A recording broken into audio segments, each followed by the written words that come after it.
গরুর মাংসের ভর্তা কেমন লাগে বলুন তো? মাত্র ৫ টুকরা দিয়ে গরুর মাংসের ভর্তা। ১ম এ দিয়েছি ৬ থেকে ৭ টা কাঁচামরিচ, দিয়েছি পেঁয়াজ কুচি, একদম কুচি, কুচি করে কেটে নিতে হবে পেঁয়াজগুলা। আর তারপর দিয়ে দিচ্ছি আমি রসুন কুচি। এই গরুর মাংসের ভর্তাটা কিন্তু একদমই সুস্বাদু হয়েছিল। ফার্স্ট টু লাস্ট দেখেন না টেনে সম্পূর্ণ ভিডিওটা। এদিকে আমি রসুনের কোয়াগুলো নিচ্ছি। আপনারা কি বলেন? রসুন কোয়া নাকি? আমি রসুনের কোয়াগুলো নিয়ে নিচ্ছি।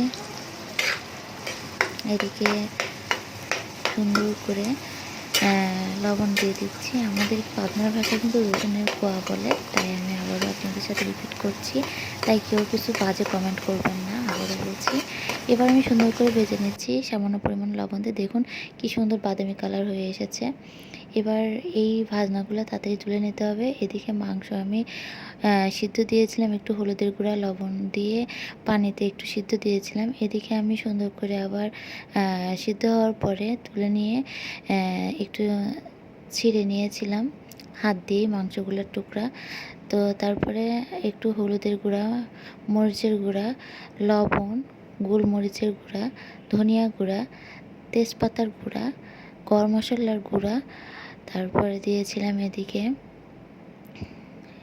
আমার হাতে বানানো কিছু স্পেশাল মশলা আর ধনিয়া গুঁড়া দিয়েছিলাম।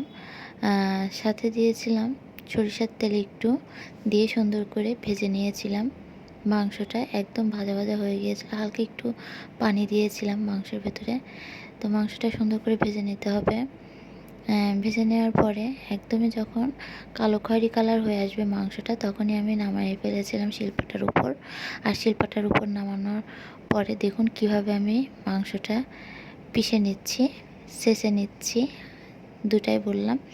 তারপর সুন্দর করে বেটে নিচ্ছি। আর এই বাটাটা কিন্তু একদম মিহিন হবে, পাটায় বাটা যেহেতু মিহিনই করতে হবে। আর এদিকে যে মশলাগুলো আমি ভেজে নিয়েছিলাম সেগুলো আমি এখন বেটে নেব। এবার আমি সুন্দর করে সরি, তার সাথে আমি শুকনো মরিচ ৬ থেকে ৭টা আমি ভেজে নিয়েছিলাম। তারপর হালকা একটু লবণ দিয়ে সম্পূর্ণ মশলা একত্রে করে আবারও মিক্সচার করে আমি বেটে নিচ্ছি। যত ঝাল হবে আর লবণ ঠিকঠাক থাকবে ততই খেতে ভালো লাগবে।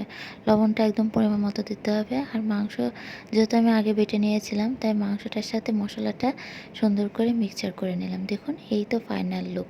গরুর মাংসের ভর্তা খেতেও কিন্তু অনেকটা টেস্টি হয়েছিল। আপনারা বাসায় গরম গরম ধোয়া ওঠা ভাতের সাথে এই মাংসের ভর্তাটা খেয়ে টেস্ট করতে পারবেন। দেখবেন অনেকটাই সুন্দর লাগছে আর টেস্টি অনেক। খেতেও কিন্তু অনেক টেস্ট হয়েছিল। কি সুন্দর খেতে। তো যাই হোক, আপনারা এভাবে খুব দ্রুত গরু মাংসের ভর্তা বাসায় বানিয়ে আপনাদের প্রিয়জনকে খাওয়ান। আপনাদের প্রিয়জন সবথেকে বেশি খুশি হবে, আর এই এক ভর্তা দিয়ে পেট ভরে ভাত খাওয়া হয়ে যাবে। আল্লাহ হাফেজ।